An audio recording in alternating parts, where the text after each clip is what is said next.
তোমরা তো জানো না কখন তোমরা মরবা।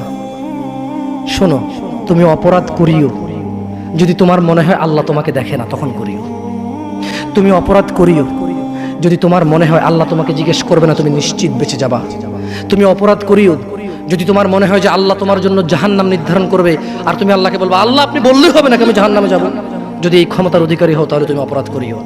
তোমাকে বলি, মহিলা, মা, বোন, চাচা, চাচি, নামাজ ছাড়া মানুষ মুসলমান থাকে না।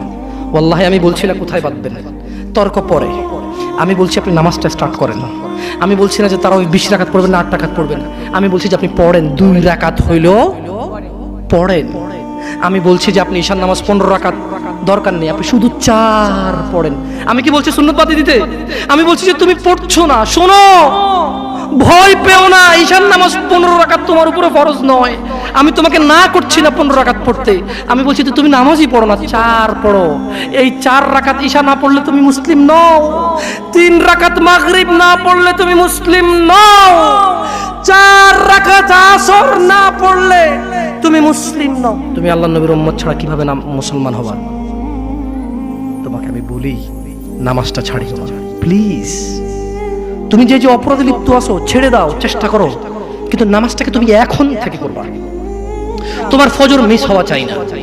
তুমি যদি সারা জীবন নামাজ না পড়ো আমার যায় আসে না। তুমি যদি সারা জীবন নামাজ পড়ো আমার কিছু লাভ আছে। তুমি নামাজ পড়লে নাকি আমি আমার লাভে কথা বলছি। শোনো, তুমি নামাজ না পড়লেও আমার